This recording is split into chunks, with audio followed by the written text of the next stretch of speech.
بسم الله الرحمن الرحيم. الحمد لله رب العالمين، والصلاة والسلام على أسعد الخلق وخاتم الرسل محمد صلى الله عليه وآله، ورضي الله عن المهاجرين والأنصار ومن تبعهم بإحسان إلى يوم الدين. As we mentioned in the beginning of this episode, Surah An-Nisa is about the Ummah from the inside, the society that the Ummah is building. And part of that is the relationship with the people of the book. The surah does not end without giving us a number of articles that have to do with the relationship with the people of the book. In that sense, the surah is defending the Muslim prophets that the people of the book had insulted with their prophetic sins that they claim.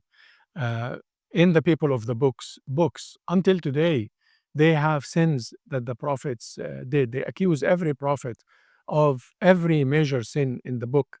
And actually, it's very interesting that the prophet who is honest, they accuse him of lying.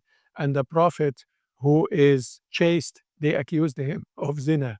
And the prophet who is a great leader, they accuse him of being a bad leader, and so on, which is really bewildering.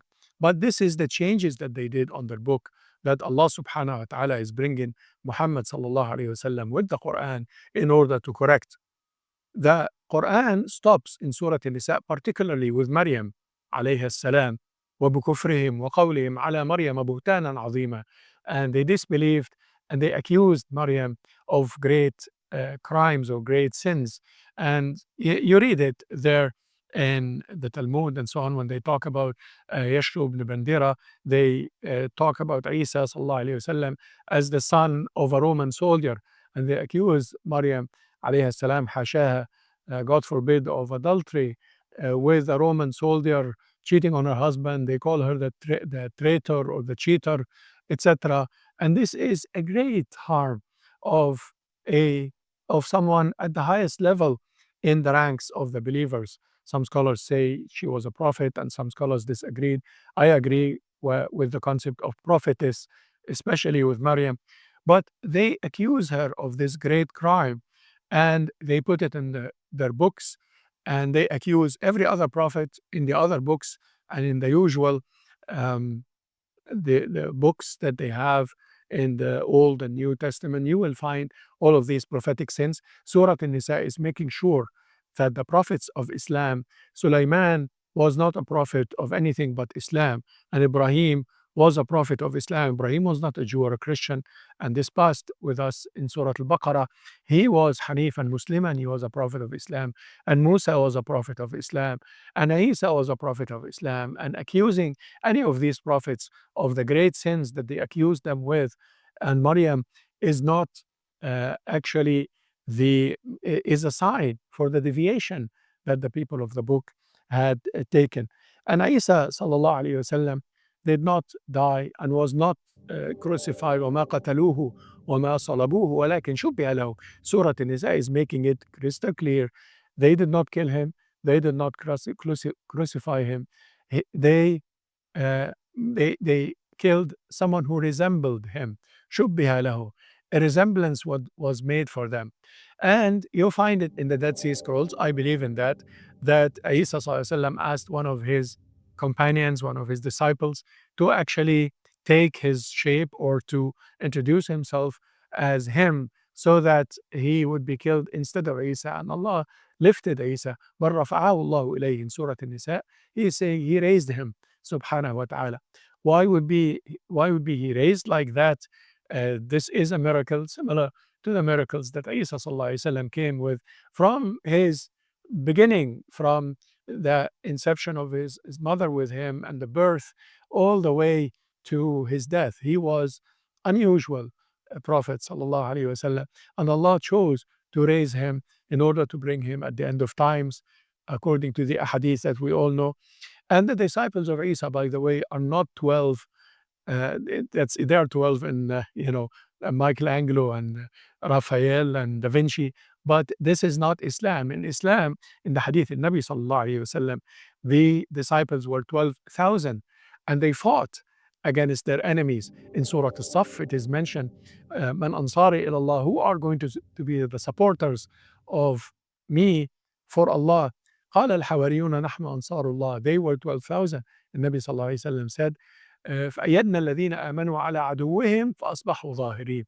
They were made higher, they were made victorious over their enemies, and they were higher in the land.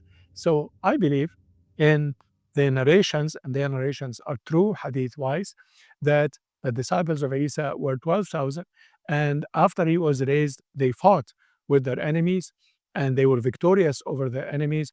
They were not those 12 people that are mentioned in the Bible. The Islamic narrative is different. The Islamic story is totally different, actually, from that story. And the surah doesn't leave us without correcting that part of history of Islam. The surah doesn't leave us without talking about riba as well. And you cannot really build a just society and you build the finances of the society on fairness, as we talked about, without riba being removed from the society, without usury. And usury is not just trading with interest or borrowing with interest. Usury has to do with creating money from nothing. I believe that this is a form of usury, and therefore it is at the heart of our capitalist system that we need to find solutions in order to go beyond. As Muslims, as I mentioned, not everything that is legal is moral or is Islamic. So it is legal to print this money out of thin air and make value by the force or the power of the state, even though the printing is actually taking value from everyone who has a dollar in his pocket. And the inflation and all of that. And we need to deal with these things because they are unfair in the system and they're creating injustices. And the Islamic ideas of economics are different, has different principles, would be a different lecture or a different episode. And these principles are not riba based. Allah subhanahu wa ta'ala also did not uh, finish the story or end the surah without telling us about al-kalala, which is the inheritance of someone who has no parents and no children.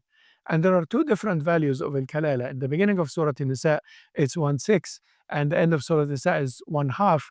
And there is no naskh or abrogation or contradiction here. It is actually about al-kalala who is married in the first part of the surah, and kalala who is not married in the last part of the surah. If he is married, then the inheritance of the brothers and sisters is obviously less because his wife will inherit too. And if he is not married, then the inheritance is more because they are the only heirs of that person that is called kalala. No parents, no children. And the surah ends with Wallahu bi kulli shay'in alim. Allah is knowing of all things. And therefore we should let Allah subhanahu wa ta'ala judge and let Allah subhanahu wa ta'ala choose for the family law, for the polygamy or not, for the creation of the vast land that we should migrate to when we are oppressed. Allah subhanahu wa ta'ala is the one who decides about the history of the prophets and the stories and what happened. Allah subhanahu wa ta'ala is the one who decides about the division of our inheritance in the default sense, as we mentioned. And Allah subhanahu wa ta'ala is the one who decided to create us from one soul, as He mentioned in the beginning of the surah, and to bring us to this world in order to do good and to forbid evil. We ask Allah subhanahu wa ta'ala to guide us and forgive us. And we ask Allah subhanahu wa ta'ala to accept our deeds in this Ramadan. And we ask Allah subhanahu wa ta'ala to not let us leave Ramadan without forgiving all our sins and giving us a promise of Al-Jannah and to rescue us from hellfire. قولوا قولي هذا واستغفر الله لي ولكم والسلام عليكم ورحمة الله وبركاته.